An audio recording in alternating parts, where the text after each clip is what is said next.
What's up, guys? I'm Justin, and welcome to episode 3 of the Justin Birkholz podcast. Today, my guest is Ajita Patel, who I met just recently at a mindfulness exposition here in Southern California.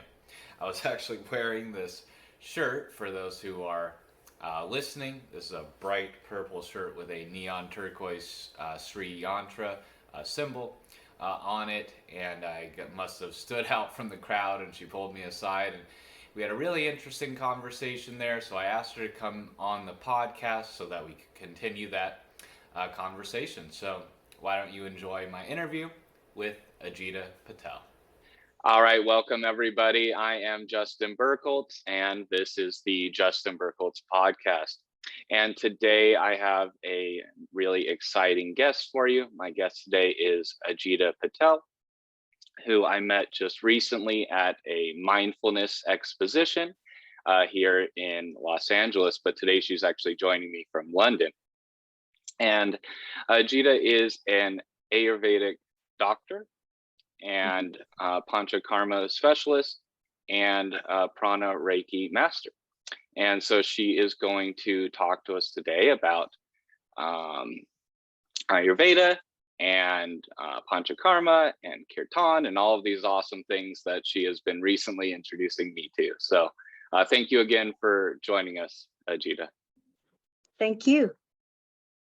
All right, you're very welcome. And so just to start things off, I would love for you to give an introduction to Ayurveda and just kind of explain what exactly that is for us. It's difficult to put it in a few sentences. It's a vast, vast ocean of knowledge of all of life, every aspect of it, every facet.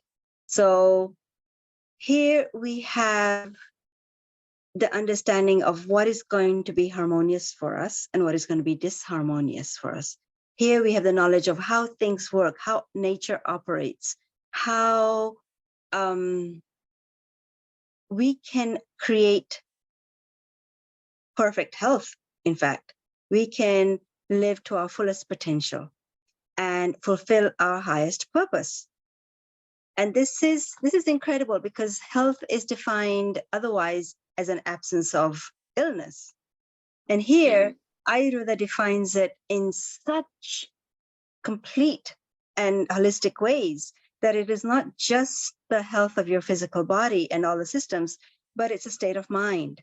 It's knowing who you are, being truly connected to everything around you and to yourself. And so it is a spiritual medical system. And I feel it's used best as preventative medicine. Okay. Because rather than trying to reverse something that may have been started many years ago, here, if we apply the wisdom of bringing in that which is wholesome and harmonious, and if we take care of ourselves with our habits, daily habits, then we will stay balanced, we'll stay in our best, if you'd like, and not get ill. Once we have a name for a disease, in Ayurveda, we know that it's gone really pretty deep in our layers of the anatomy and physiology. So here, if we learn to recognize the initial imbalances, discomforts, then we can correct it fairly easily by adjusting what we're doing and what we're bringing in through the senses. Okay. And so if you use it in that way as a preventative medicine, first of all, doing that which is going to keep you really well. Sure. And then recognizing that, oh, the season's changing, or, oh, I'm not feeling, I'm not that hungry, or I'm feeling colder than usual. Then knowing how to correct this right away before it becomes a real disease or a real symptom. Okay, awesome. Yeah, I understand exactly what you're talking about. I am definitely someone who believes in having healthy daily habits and, you know, keeping on top of our health rather than waiting until we're already sick or we're already injured or something like that. So I agree with that philosophy. It kind of sounds like to me, you know, in the realm of like, say like Western psychology, for a long time it was focused on, you know, mental health like issues, you know, only. That's all they focused on. And just recently there's a new branch, so to speak, that they call positive psychology, which also deals with, well, how do you, if you're already, you know, psychologically healthy, how do you get better? How do you, you know, become more harmonious, or it's kind of the study of human excellence rather than just maintaining the kind of middle. And so it sounds like to me that Ayurveda takes, you know, all of that into account, like dealing with disease, but also dealing with how do you get even healthier? How do you thrive? Is that correct? Absolutely, you're right. With this, if you follow the guidelines, which start from, you know, what to eat, what time to get up, how you approach work, how you approach relaxation. When you look at your life from this Ayurvedic lens, then you become super mindful of everything that you do and everything that you, your whole life becomes very mindful. And when you live like that, very present, very alert, very mindful of how something's going to make you feel and what is appropriate and right for you, then you will stay in your most excellent state. You won't make foolish mistakes. You won't be weak.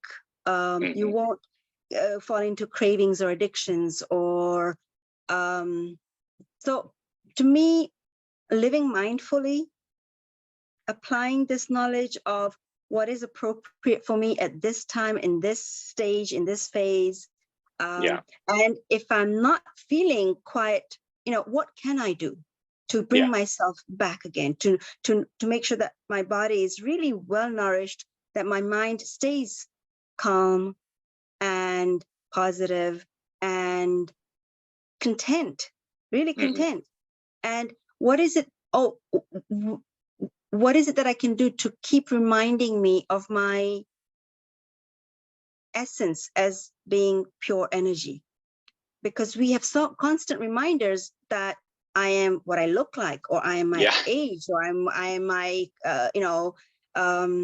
beliefs, or my possessions, or my hobbies. And so we have those kind of reminders about our mind and our body. But the reminders of who we are as spiritual energy, you know, if we can stay established in that throughout the day, can you imagine? It's going to, your discipline becomes so much easier. At being happy, being content.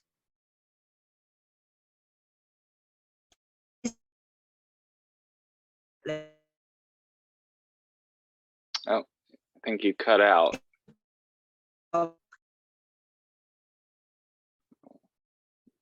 Lost you for a second here.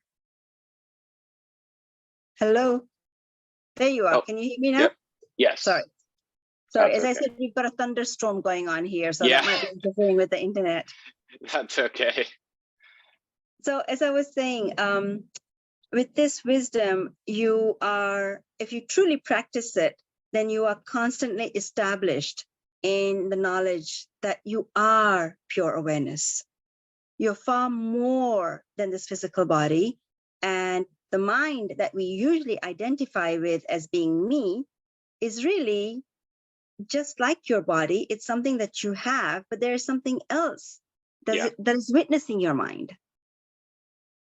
And the mind has its tendencies. And the mind can be so easily shaped and molded by everything that we bring in through all our senses.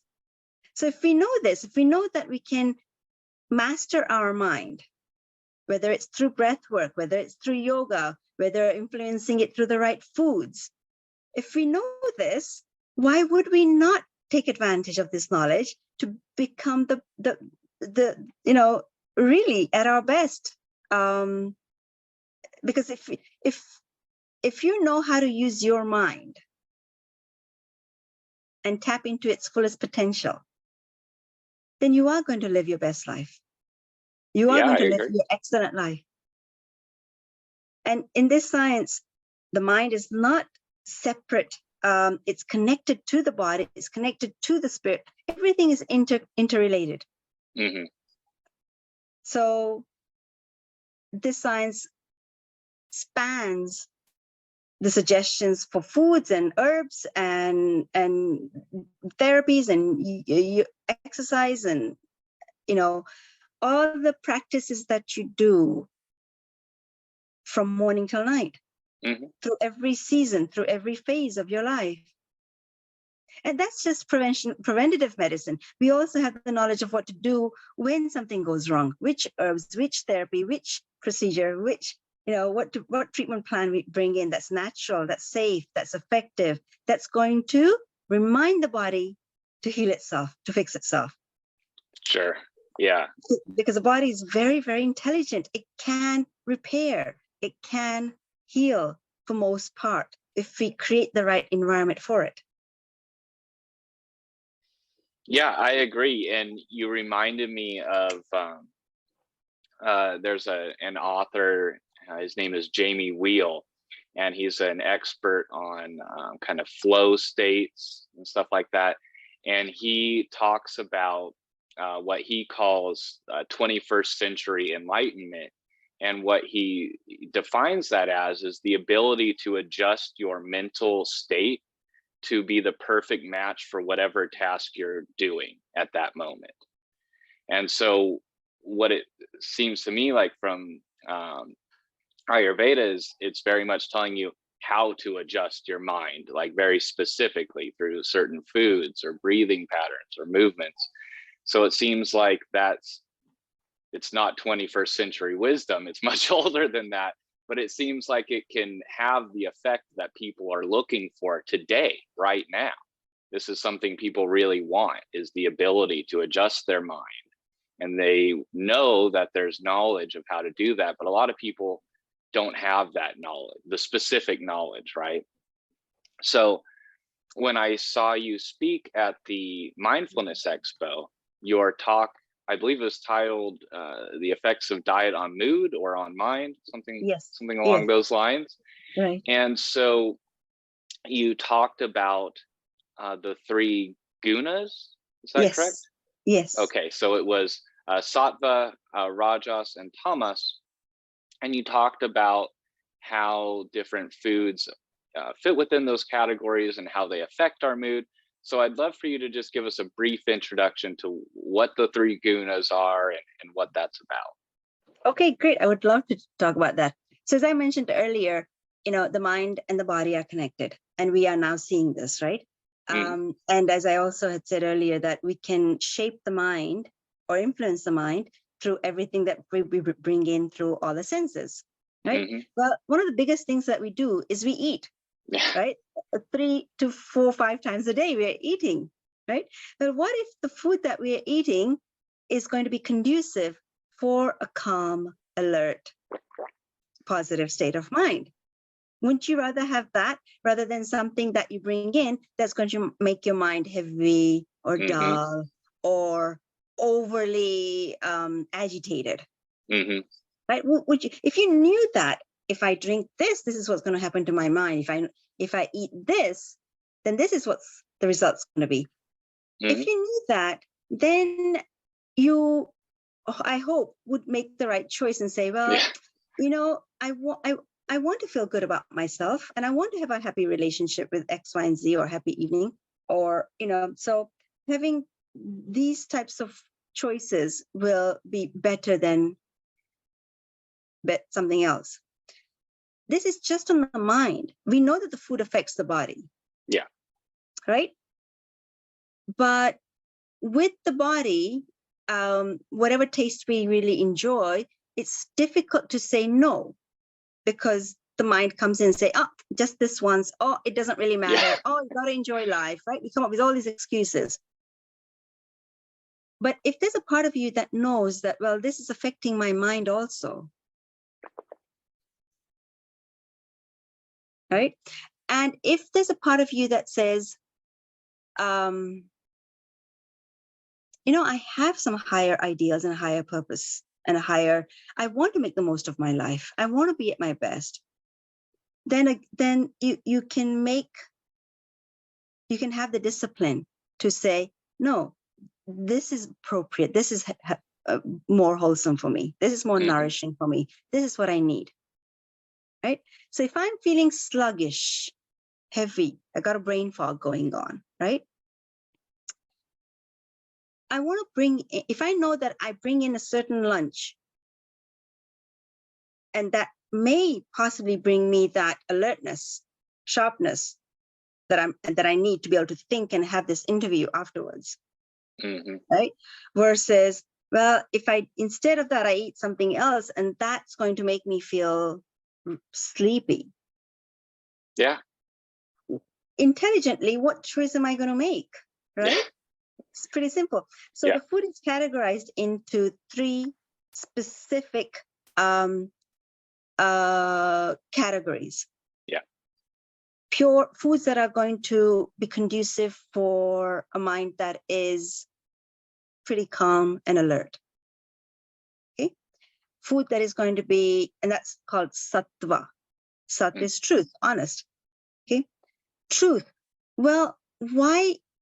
The truth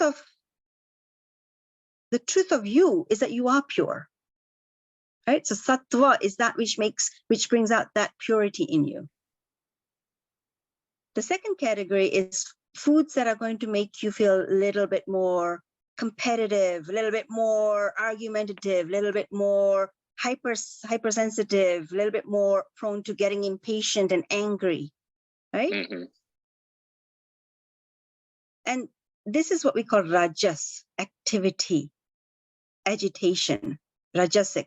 So foods that are going to be extra spicy, for example. Okay, some of the meats, all the caffeine, just common sense, basic common sense. When you take caffeine, for most people, it's going to stimulate them, right? Not just their body, but their mind is going to get them a little bit more, give their mind a little jolt, right? So those are rajasic foods. Tamasic foods are those that bring in dullness. They're sedating foods. You eat something super heavy, a cheesecake, some lasagna, with some milkshake and some, super fried, heavy foods that are hard to digest, maybe stale, maybe canned, maybe has no prana, no life in it. Then it's going to be hard for you to digest physically, yes, but mentally it's also going to slow you down. Yeah, definitely. Right? So knowing that I'm feeling hyper, maybe I do need to be calmer and bring in some heavier foods. And they can be healthier, but heavier. Knowing that I'm feeling really slow and heavy, I need to bring something more sharp to it, more rajas to it. Right? So this explains sattva, rajas, and tamas concept applies to not just the foods, but foods is easy. It's easy to know what foods are going to go in the first category, sattva category. These are foods that are fresh. A lot of life force, prana. They're just not tampered with in any way with chemicals or processing. They're cooked with love. They're eaten with love. They're wholesome. They're nourishing. They're easy to digest. Right? Then you take, so for example, an apple that you just is fresh and organic would be sattvic. Then you take a tamasic version of that. It's boiled, cooked in heavy syrup and canned. Yeah. Right? It tastes sweet and nice, but there's no life force in it. And it's been canned. It was picked many months ago, maybe. And there's no life force. There's no nutrients in it left. Right? That's tamas. Maybe to make it rajasic, you'd have to spice it up with some chilies or the tahine or something, Sure. and make it, squeeze a lot of lemon on it, and Yeah. Yeah. So you No, get and my I gist. know this from my own experience. I a few years ago I switched to being vegetarian, but before that I would go out at lunch and I would eat a meal, whatever it was, a burrito or whatever food I would eat, and I would always feel very heavy, and my mind felt cloudy, and I'd have a really hard time going back to work after eating lunch. It was always so difficult to get back into it. My body felt sluggish. So it was exactly that, tamas, right? Is very much how I would feel like every day after work, and then I noticed when I switched to eating vegetarian, I eat more salads, more fresh food for lunch. I don't have that problem. I can Isn't that eat, interesting? I can eat a huge meal, just as big of food, but I can go right back to work and be sharp and clear. It makes a huge difference. Makes a huge difference. And parents know this, when their Oh, children are eating a lot of sugar and processed foods, versus you can see it. It's obvious in our alertness, in our choices, our behavior. It's very, very obvious, especially with little children. Sure. But the more sattva we bring in with our diet, so now you're going to be more conscious, right? Now that you know this sattva, rajas, and tamas, you're going to be more conscious about, is this sattvic? Is this going to make me, what is this going to do to my mind and my body? You can start applying these concepts to other things, the music we listen to, the conversations that we entertain. Is this conversation, is this harmonious? Is this positive? Is this loving? Is this filled with compassion? Or is it too, overly exciting and overly competitive and overly, or is this really very negative? Whether it's terrible gossip or filled with a lot of foul language and just, what is this going to do to me even beyond this conversation? Because everything comes down to energy. We are energy, and so is everything around us. And we if we look at the energy of something, then it's going to affect us. It's very simple. Very simple. Red will make you feel a certain way because red has that stimulating energy, that rajasic energy. You start wearing blacks and browns all the time, a very heavy color, very tamasic color. It's going to make you feel a certain. You start wearing brighter colors, right? It's going to make you feel happier. Yeah. There's energy in those colors. There's energy. We actually we define this energy in so many different ways. We bring it down to the level of the elements, or in this, with the sattva, rajas, and tamas, we bring it down to these gunas of the mind, energy of, so it's very practical knowledge. It teaches you, this is who you are. This is how your digestion works. This is how your mind works. These are your tendencies. So knowing this, you now know what's going to be, what sort of an effect something will have on you.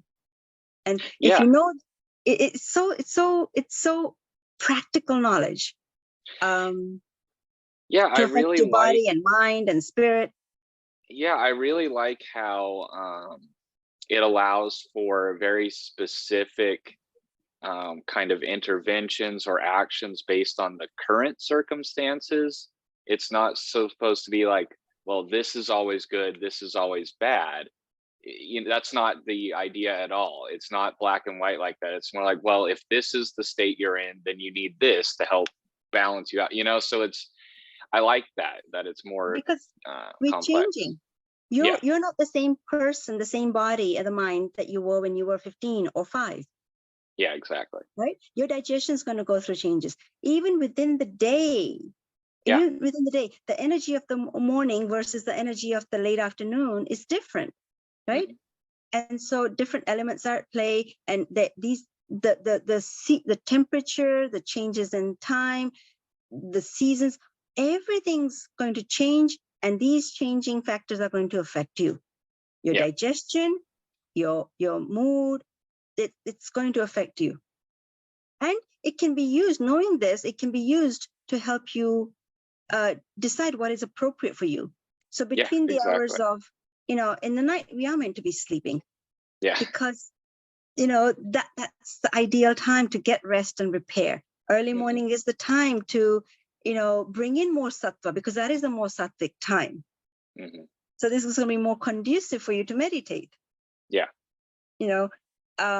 So this knowledge then can be used to guide you, to create like a roadmap for you.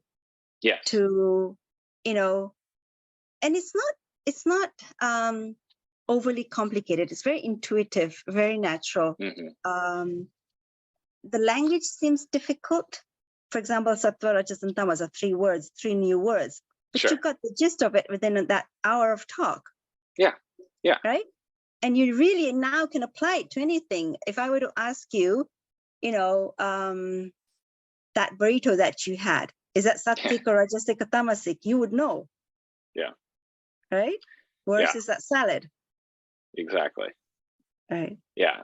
Yeah. And I also like that you mentioned music. I hadn't really thought about it that way before, but I use music in that fashion. I have certain artists who are much more mellow and calm, and then other artists that are more upbeat with faster rhythm. And I'll listen to one or the other depending on how I'm, if I'm very agitated and I need to calm down, I put something calm on. Or if I'm feeling tired and I need to wake up for an interview or a recording or something, I put on some lively music, and that helps me, get more energized. So that lively, that energy you're talking about is rajas. So you've got music with a lot of movement in it. And yes, absolutely. This is intuitive knowledge. Yeah, that's really interesting. And like you said, as soon as you start to understand those 3 kind of categories, you can see everything else in that way, and it really helps you make decisions that are more rational rather than just based on whatever urge kind of you have, because your urges are not going to lead you in the right direction. It's usually going to be the worst possible thing for you. When you're feeling tired and sluggish, you're going, I want that cake, or so that's really helpful. Now, there was also something else that I had mentioned earlier that I'm not familiar with. So I'd like for you to introduce us to Panchakarma and just discuss what that is, because I have no idea. I'm not sure at all what that is. So Panchakarma is this knowledge of cleansing your body. Panch means 5 and karma is action. So these are 5 cleansing actions. Okay. Everybody's talking about detoxing and intermittent fasting and all these things. So this is exciting, because here we have a system for cleaning out every nook and cranny, everything from cellular level waste out of your body. How? In 3 phases. The first phase, we get the body ready, prepare the body to loosen up the toxins from the deeper systems. Okay. And here you'll be given some guidelines for what to eat, what to avoid, get the caffeine, the sugar, all these processed foods out of your diet. Start making the changes, maybe bring in some herbs, making sure you're having regular bowel movement. So we make some adjustments here in the first phase. You still work, you still go about your business. Second phase is where you start receiving some therapies. The toxins have been loosened and hopefully brought even to the digestive system, because in that first phase, your diet was very easy to digest. Okay, very specific guidelines are given here. And then the second phase, we begin with emptying out the colon, giving you some laxative, and then you receive body therapies.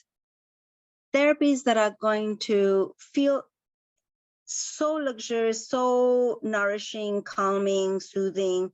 But more than that effect on the just soothing effect, they're actually cleaning out the toxins from your body. For example, we have this 2-person massage using medicated oils, herbal oils, or even herbal powders. And these will be absorbed into the skin and help draw out stuff through the pores of the skin, especially when you go through the sweating process. There's a tent that may be put over you, or you may go into a steam box. Okay. And the steam from some herbs, it'll be herbal steam that is entering through all your pores and then melting the toxins, and you sweat it out. There is the Shirodhara, the oil that you've probably seen pictures of. Every time you type up Ayurveda, you will always see a sign of somebody with some pot over their head with a stream of some liquid going on their forehead. Yeah, that's I've seen the that. Shirodhara. Okay. Beautiful therapy on its own, but in the Panchakarma process, it works like an eraser for stress.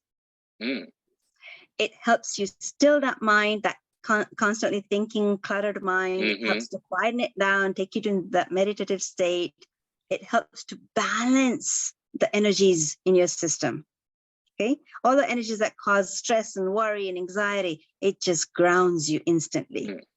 So we've got this Shirodhara, this 2-person massage, Abhyanga we call it. It's a nice lymphatic massage working. And then we have the steam that we mentioned, herbal steam. Then there's nose drops. A lot of oils being used in these therapies, by the way. Okay. Oil, just like you would put soap on a dish that's caked hard with some burnt stuff, right? We are loosening these toxins from inside our pathways and everywhere with all these oils. Okay. And so there's oils, whether it's medicated ghee over your eyes, or whether it's oil drops through the nose, again with herbs, or in your ears, or for people who have specific issues like backache, then we have oil being contained in a dough over the back or specific area. All these therapies are anti-inflammatory. They're analgesic. The properties of all the herbs and the oils do seep and go into the system to help further with detoxing and repairing and healing. So all these various therapies are going on. And what I like to do is I like to, bring in whatever's appropriate besides these standard therapies. I will bring in marma therapy, for example. Which is where acupressure and acupuncture come from. Okay. Targeting the nervous system. Then there is, let's see, different types of massages are there. There could be herbs created in little bags that are used over your body, or various types. There's also colon enemas, colon cleansing, again, with using herbs and various other substances to pull out the toxins. This kind of, and then during these 5 days, diet is very simple, very simple. Sure. People it's interesting to notice that people start to develop a different relationship with food.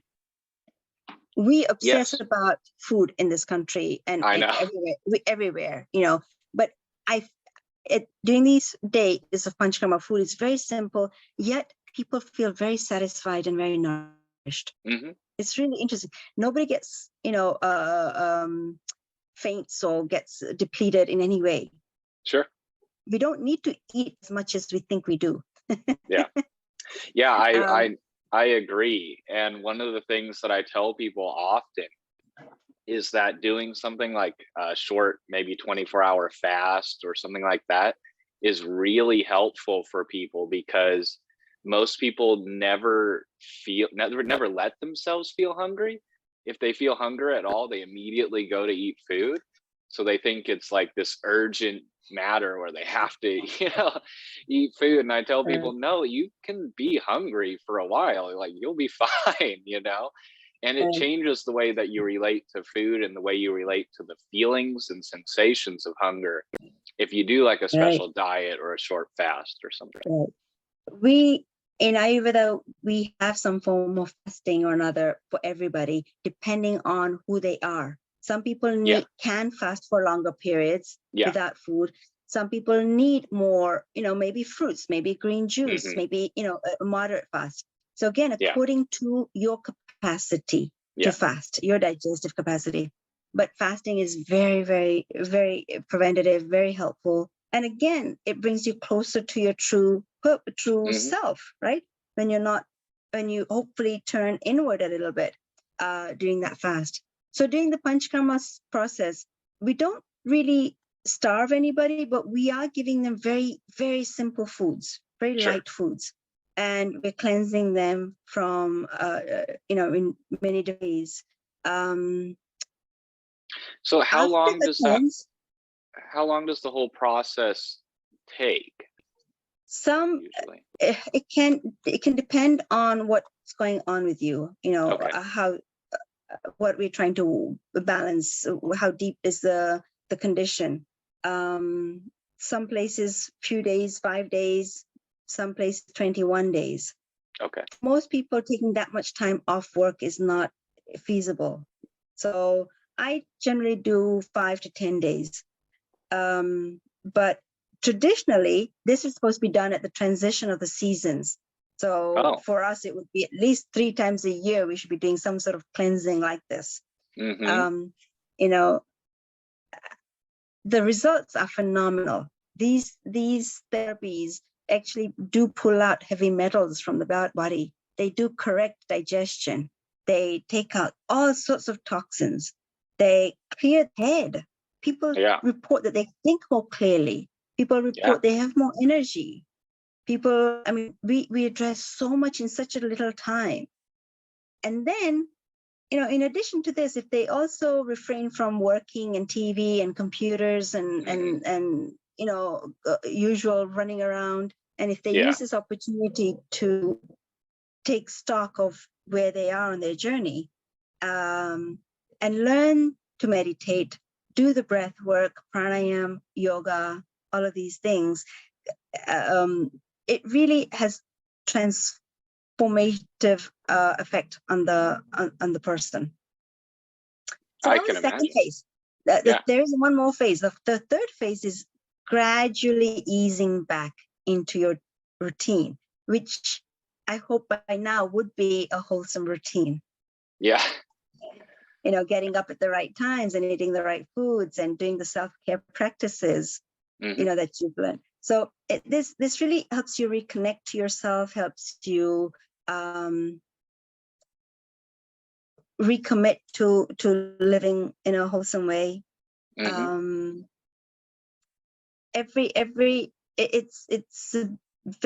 feels and sounds like very intense process, but it's deeply, deeply nourishing to the soul. Sounds great to me. To be honest. Everybody's skin glows. Everybody's skin glows when they go through a process like this. And then everyone feels so much better. So I think of this as, we're going inside your all the pathways and all the cells, and we're scrubbing them all clean. Awesome. Well, I learned a lot there. So that sounds very interesting. Now, I actually came down and visited you a couple of weeks ago here at your kind of headquarters down there at the sanctuary. And I came down for an event called Kirtan that you had facilitated with some people. So I'd love for you to talk about what exactly Kirtan is as well, because I thought that was just a wonderful experience. I had such a great time. I really did enjoy it a lot, and that was brand new for me as well. And so I think it'll be new for a lot of people. And I think that's a really awesome practice that I would like to do more of and inspire people to do more of as well. Beautiful, beautiful. So what you attended, this kirtan, was a musical evening with call and response, where the singer started off with one line and then the audience repeated that line, right? It's called, it's basic. There's beautiful sattvic music. Hmm. And the other word for this event is something called satsang. And again, I told you the meaning for sat was purity or truth Yeah. or wholesomeness, right? So sangha is the company. So you're in the company of other people Okay. who are also helping create this beautiful positive energy. Yeah. You know, it's all devotional songs. It can be in English, it can be in Sanskrit or any of these languages.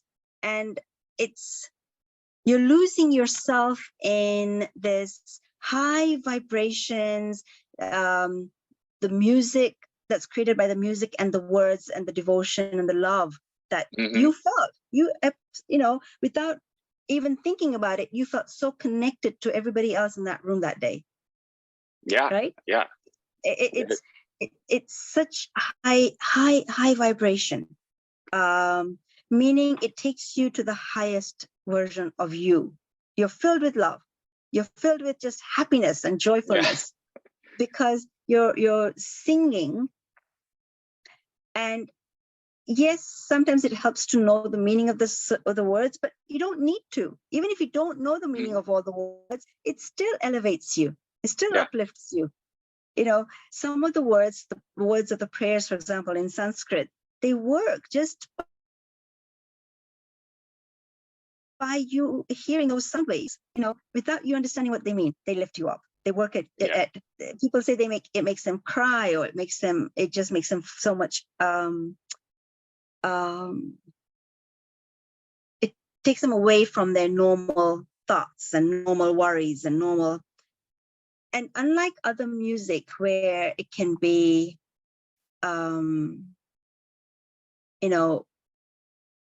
overly exciting or distracting or loud or overly stimulating, this music is not. It's going to just fill you up with love. You don't need to be a singer to respond to the person who's led the first line, and you're repeating it. Everybody's singing in unison. Yeah.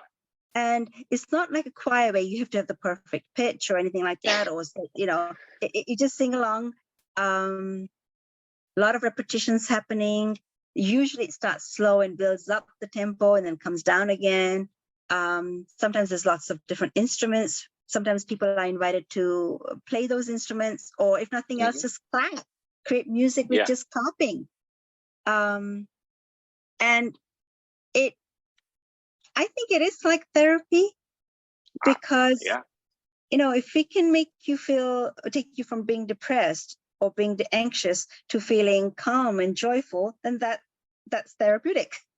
Definitely. And the connection you feel with everyone who's there, because you're all in that same literal vibration. You're literally vibrating each other, and you feel all of them singing around you. And it was a very, non-judgmental, very just open space.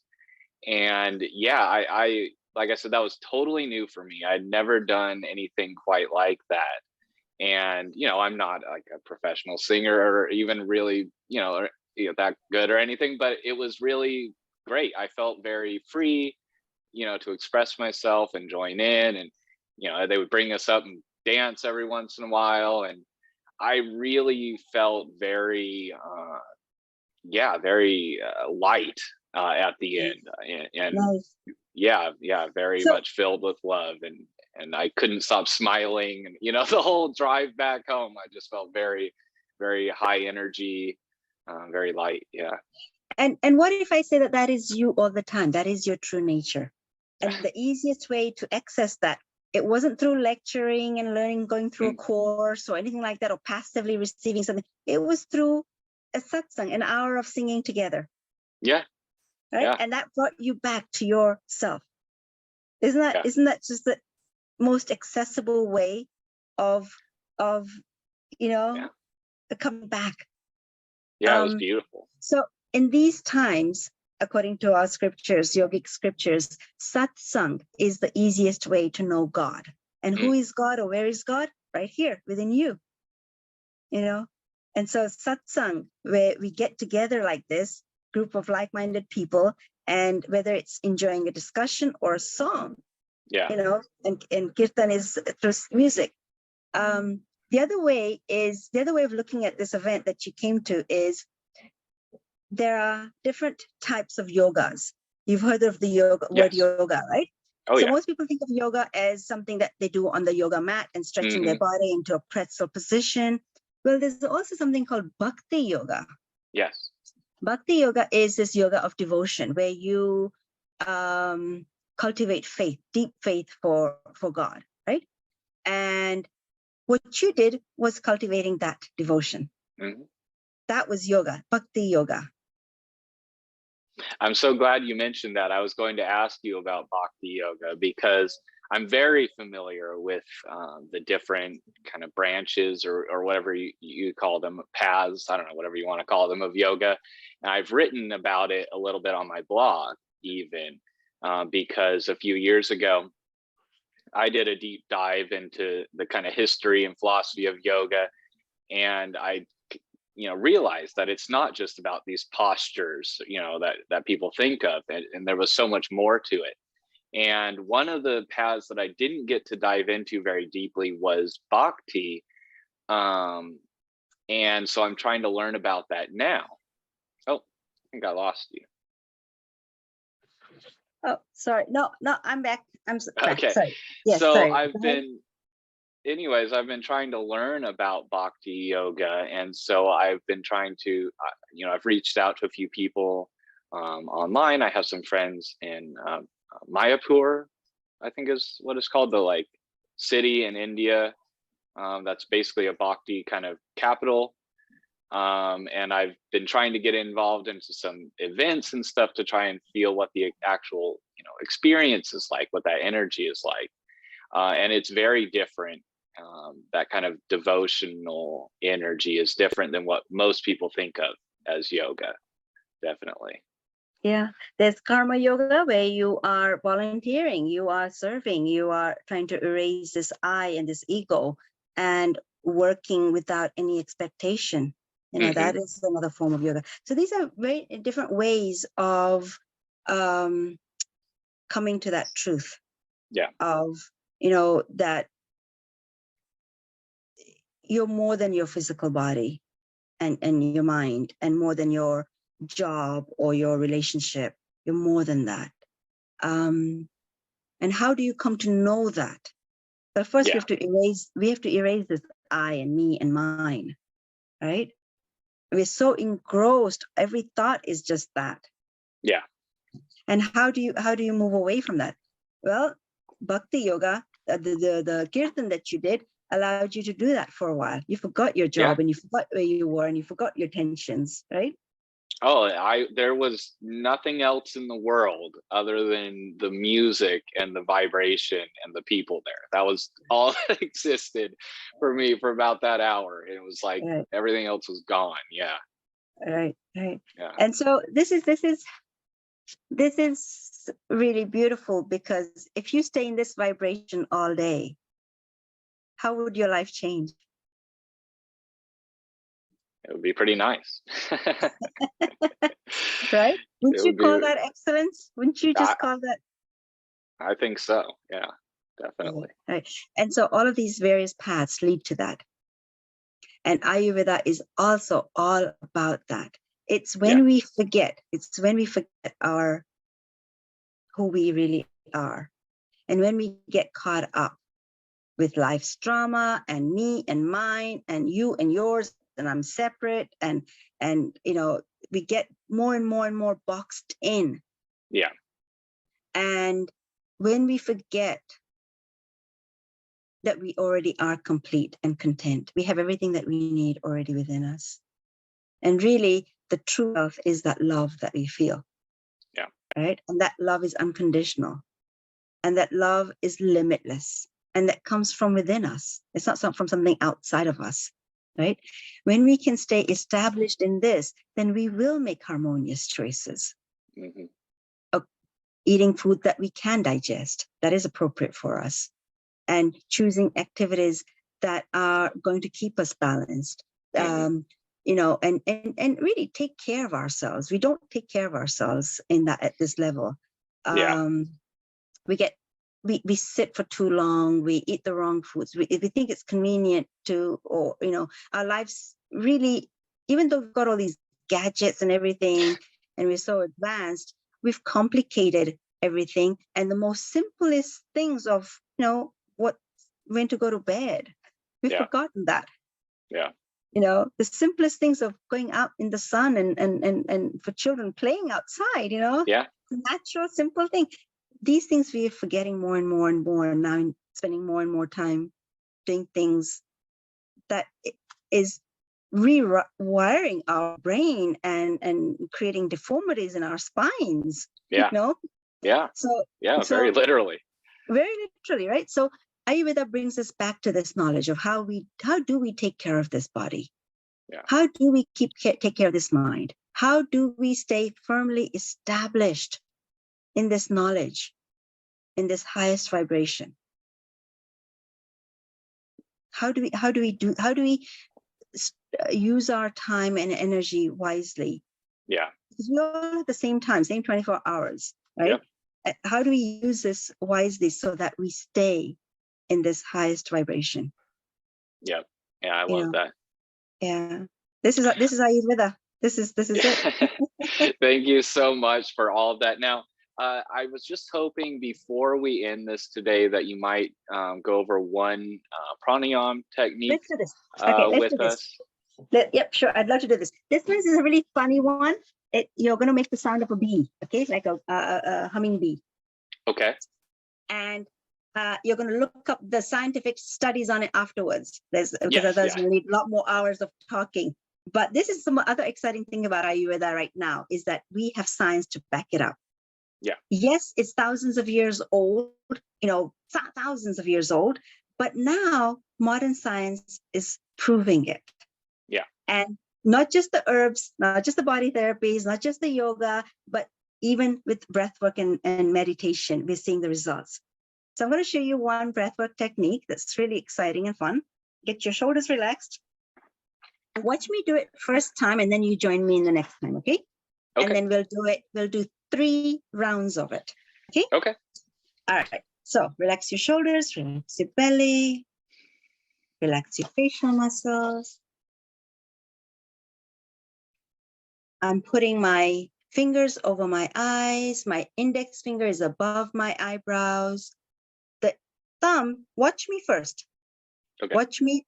The thumb is closing my ears. Okay.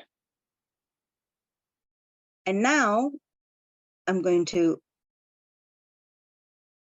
hum when I exhale, and the humming is going to create some sort of vibrations throughout my face and brain region.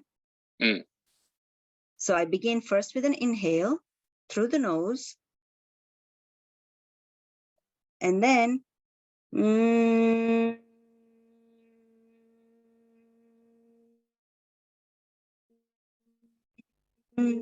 now I'd like you to do that 3 times.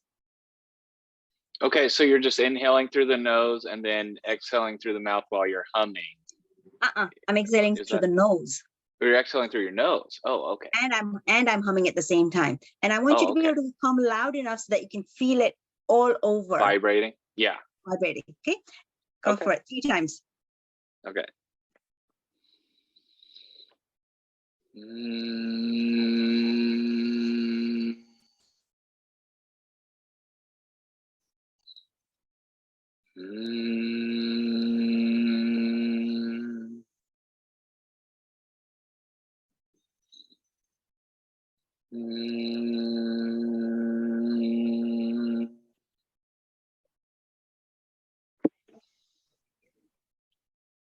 Okay.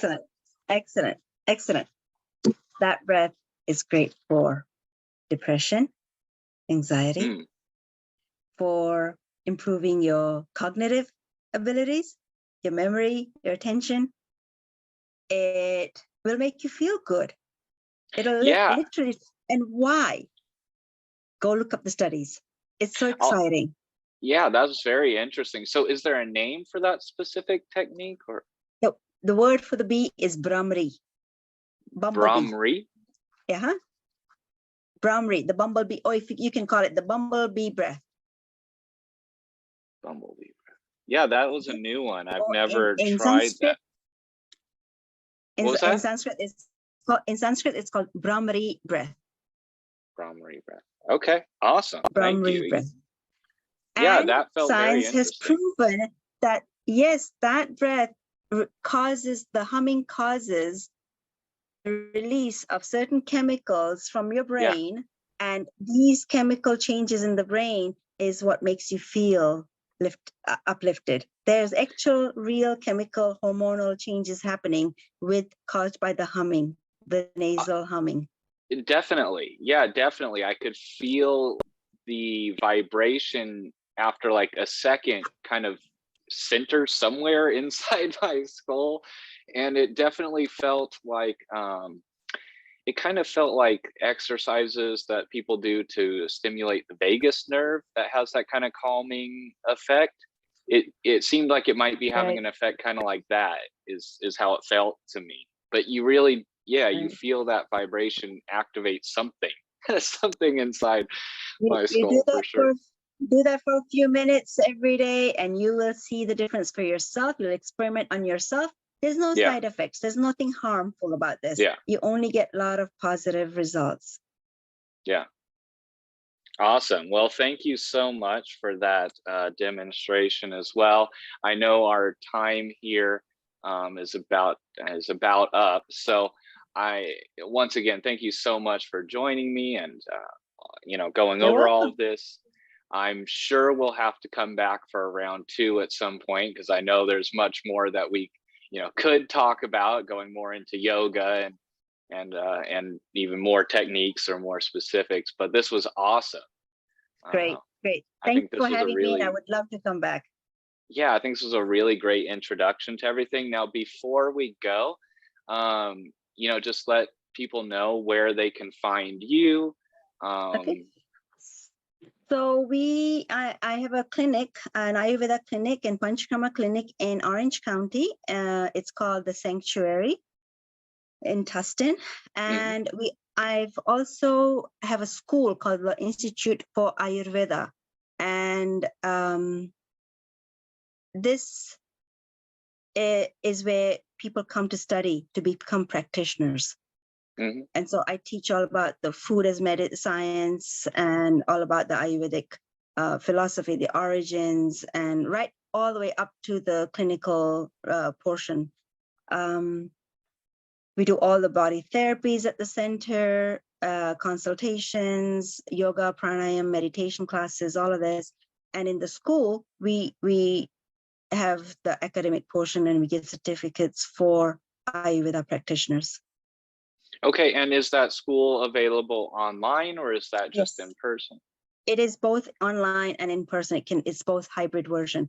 So people who are out of state will get, all the classes are done on Zoom. So they can be attending them live on Zoom or at their own pace.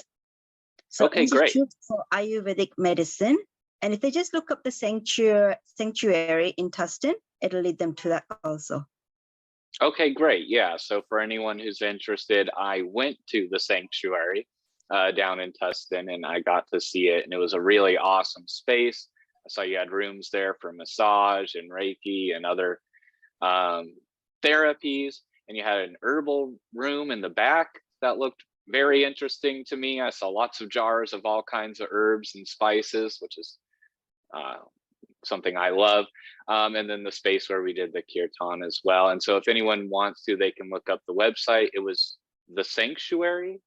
Awakensanctuary.com. Awakensanctuary.com. Awesome.